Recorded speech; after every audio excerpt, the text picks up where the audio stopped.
Hello, and welcome to Prickly, a podcast from KJZZ's Politics Desk.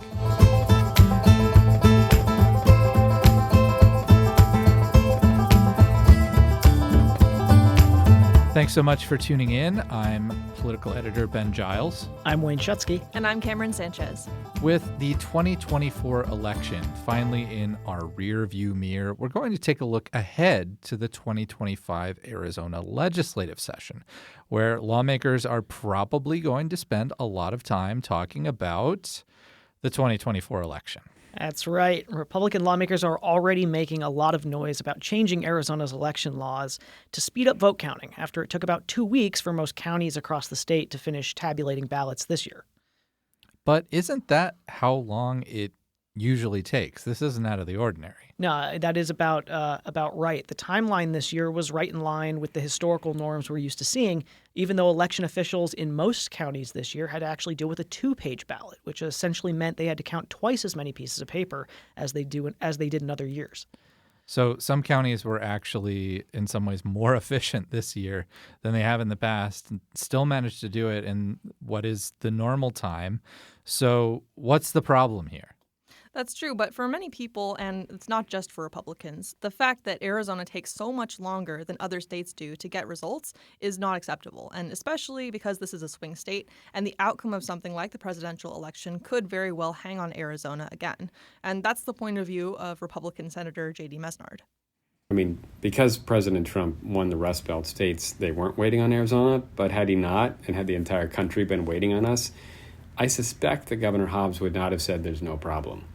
I suspect if you polled the average voter, they think the idea that you don't know the result or that the result appears to be one way on election day and a week later a different result, 90% of people are going to say, yeah, that's not okay. They may not agree on what the solution is, but they would just say that's a problem.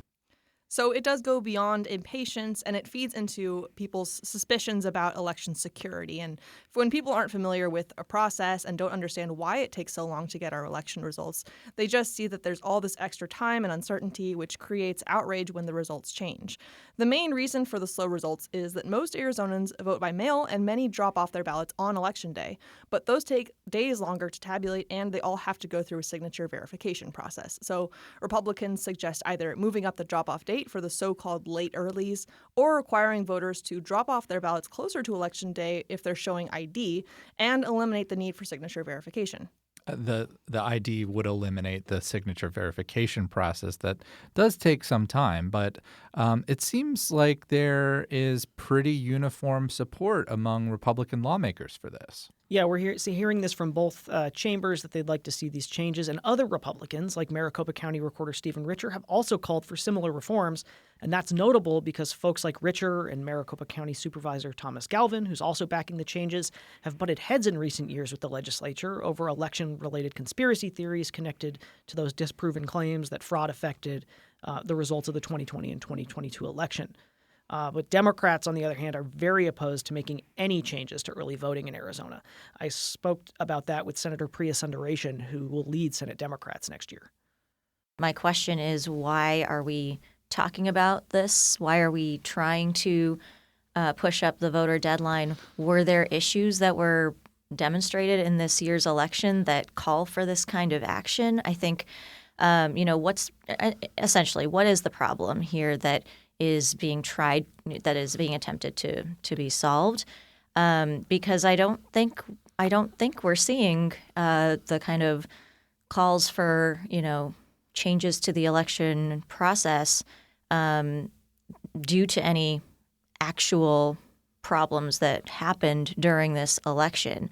It sounds like there's an impatience on the part of those who are making this proposal to simply speed up election counting. And if that is the case, then the second part of my response is that certainly what is being proposed is not the solution. It is a solution if you think that voter disenfranchisement is your actual goal.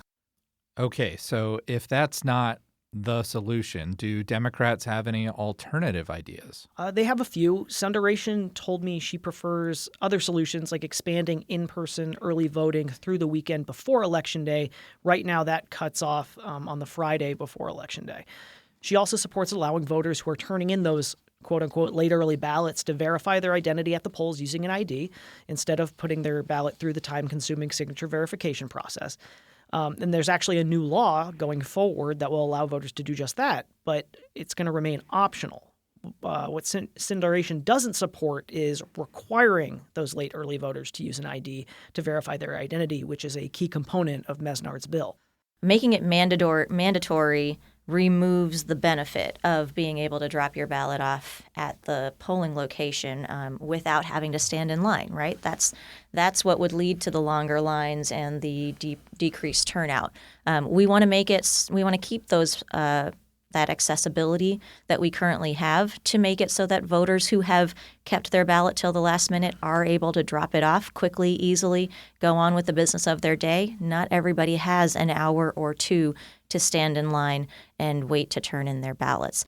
Despite losing seats in the legislature this election, Democrats have a wild card up their sleeve to block Mesnard's bill.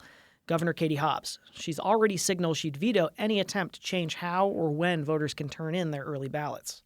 My line in the sand has been and will continue to be anything that makes it harder for Arizonans to vote is a no for me, and that includes the flexibility that we have with early voting.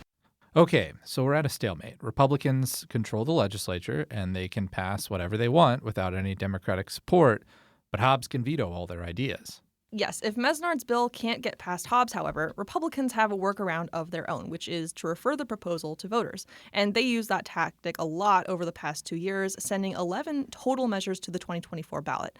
And the success rate this year was mixed, but Republicans were able to force through a few key policy goals with voter support, including a broad border security measure that included a number of provisions that were previously vetoed by the governor. But Mesnard says the ballot referral route isn't ideal in this case because it wouldn't go before voters until 2026. I would like to have it in effect for the next election. The only way that happens is if she signs a bill. Otherwise, you have to go through one more election this way. Thankfully, not a presidential cycle, but nevertheless, another election before you can then have it fixed by the following presidential election, where I assume will also be a battleground state yet again. Sindaration says she's already hearing about the possibility that Republicans will send the matter to voters, which she doesn't think is a great solution to speed up tabulating, since some election officials said those 11 Republican referrals on those 2-page ballots this year contributed to slower counting. It's ironic because it's a chicken and egg. If you put more ballot referrals onto the ballot, you're going to lead to longer ballot counting times. Despite Hobbs' comments, Mesnard is hopeful that his bill will get a chance. If for no other reason, then he thinks it will prove popular with voters. And those same voters, Hobbs may need if she wants to win re-election in 2 years. And in the meantime, not that I like to place blame, but I had a lot of people scolding me, why doesn't the legislature do something? I'm like, literally, I had the bill to do it 2 years ago. They got vetoed. And I'm like, oh, I didn't know it. So I think there is going to be a certain amount of finger pointing so that people know the system we have now is in place because of who? So that they know essentially who to blame, I guess. Because I don't want to be blamed for something we legitimately tried to fix.